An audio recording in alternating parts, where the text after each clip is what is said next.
odds are in Trump's favor because of the muted mic situation. The odds are against Kamala Harris because she is nowhere near as telegenic.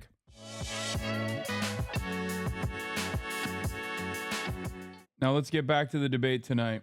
Difficult to find another presidential election where the debates mattered so much. It seems like we hear that every debate, but this one, for real, for real. After the last one, President Joe Biden, as you know, was literally forced to drop out of the race. Tonight, it's Vice President Kamala Harris's turn to face off against former President Donald Trump. And she now has room to define herself. For many voters, this will be the very first time seeing her respond to questions in real time. And the polls show that voters say that they need to know more about her than they do Donald Trump. And that's where we will start our debate coverage this morning with Weijia Jiang. She's on the road covering the vice president's preparation for the big night. Weijia, good morning. Always good to see you. It's a big night for both of them, actually, but all eyes really on Kamala Harris tonight for many voters. I've heard that like 2/3 of voters are going to tune into this or some shit. Actually crazy. Oh, good morning to you, Gail. Good morning to everybody. You know, when Vice President Harris and former President Trump step onto that stage tonight, it will be their first time ever meeting face to face. It will also be her first presidential debate and Trump's 7th. And the way these two have prepared is drastically different.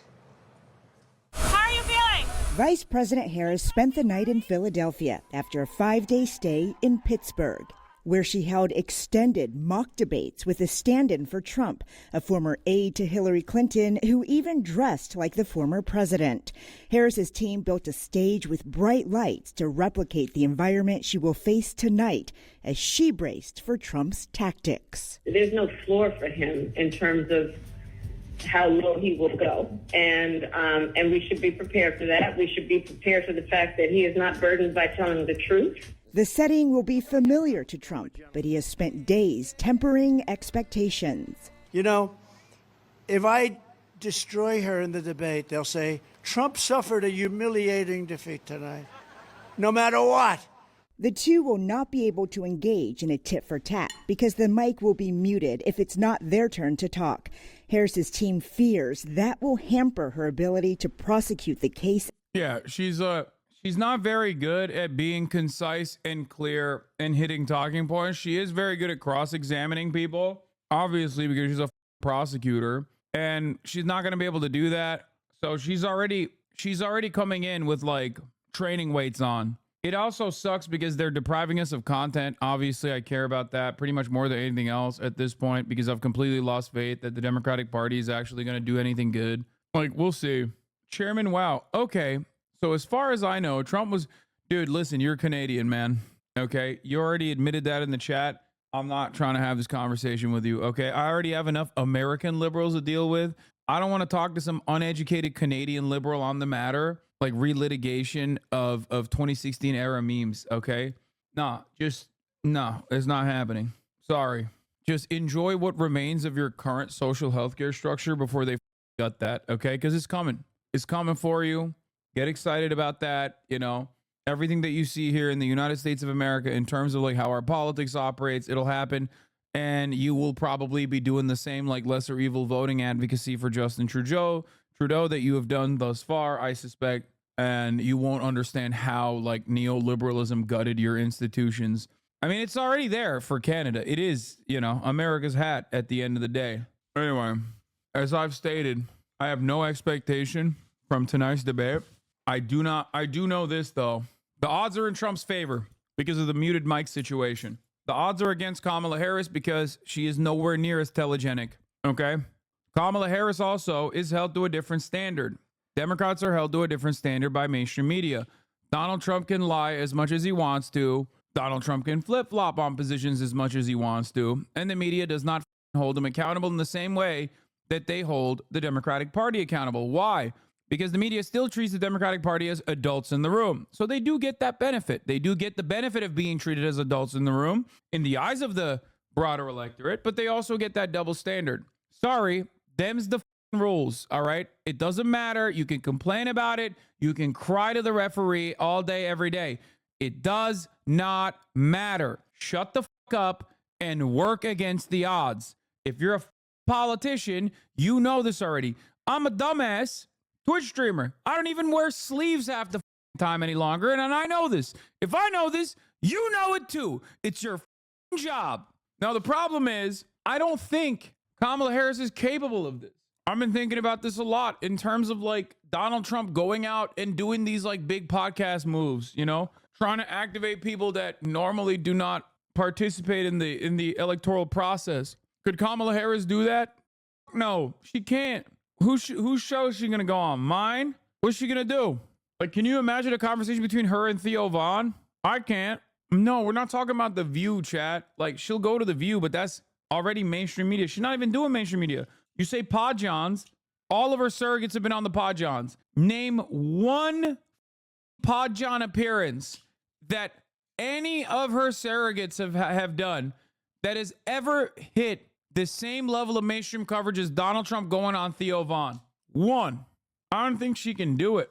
I don't think she's capable of doing it. So I don't even know how she's going to try to hit the independent media angle regardless.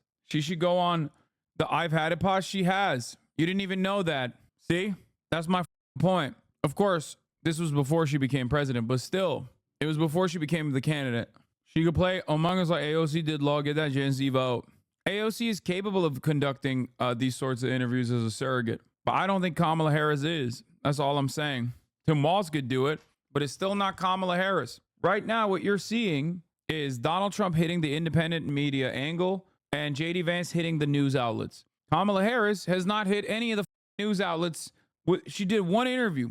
Tonight, she is going to be on the largest stage, far larger than the DNC. Tonight is the night where this will be her make it or break it moment. There's still like 20% of the electorate that don't know enough of her, don't know enough about her, are willing and able to vote for her. Tonight will be the night where either she captures the attention of some of those people or causes them to f off and never really go out to vote come November. And all things considered, there's a shit ton of pressure. Kamala Harris is not exactly a very charismatic individual. That much is obvious.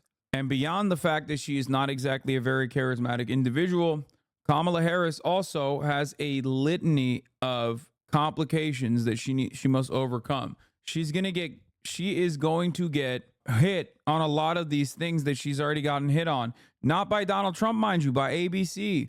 They're going to do the Dana Fast shit. They're going to be like, why are you such a flip-flopper? And the Dana Bash answers were not good. Okay? That's it. I'm actually surprised by that thing. I think Kamala's very charismatic from what I've seen. Come on, guys. I mean, I don't think so. Remember how much people yelled at me in the beginning when everyone was hopped up on the Mamala train and people were yelling at me because I said she's not charismatic? Oh my God. Remember chatters were being like, wow, you want a black woman to shuck and jive for you. That's what they said. You guys remember that? Anyway, the only successful line she's ever delivered in her entire political career was the most scripted and pre-planned line in that one debate about busing. She has zero charisma. Yeah, she has no charisma. She's not telegenic. Her policy positions are boring. They're scared. She's running scared as and some people will say it's because she's a black woman. She's afraid of like disrupting the racists. The racists have made up their minds about her. Get the fuck out of here. She's literally a cop. And don't worry, she's still very much like the mechanical political operative that old people don't necessarily have that big of an issue with. So the real issue here is that she doesn't have any like policy distinctions from Joe Biden. What? Are you okay? This motherfucker spamming this. Fine, ignore me, but I would have liked the poll. I don't know why you're withholding me, lol. Because there's 35,000 people in here, dog. I don't see every goddamn spammer. Like, calm down. Like I said, not only is she not telegenic, her policies are boring, and also, even worse than boring, her policies directly tie her back to Joe Biden. Unimaginable L for the Kamala Harris campaign. Like, she was literally outperforming Biden on the economy for a good reason, and now she's literally tying herself to the Biden administration. She needs to just be way cooler than she actually is, which she's not going to be able to do. Okay? But beyond that, I think in order to be able to win this debate, okay, and not for like some centrist person that like liberal media is always telegraphing their commentary towards that doesn't really exist in the real world because the American politics understander is an inherently contradictory position strung to one another, one after the other, and ultimately they end up I feel like voting on vibes more than anything else. So if she wants to actually get super, you know, the best boost possible from this, after a couple weeks of now cutting into her momentum post DNC, I think she just cuts ties with Biden on a bunch of shit. She's not going to do it. It's just not going to happen, man. It should have happened by now. I think it's also probably far too late. Cut ties with Brandon on the economy.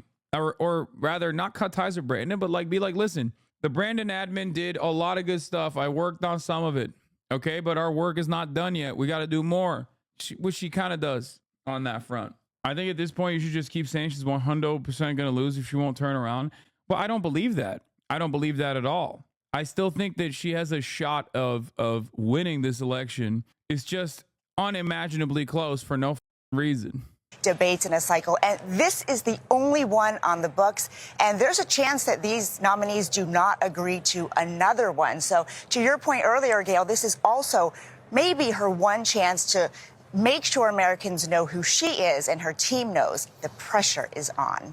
I know, Weisha, depending on how it turns out tonight. It will be interesting to see if there will be another debate. We shall see. Thank you, Weisha.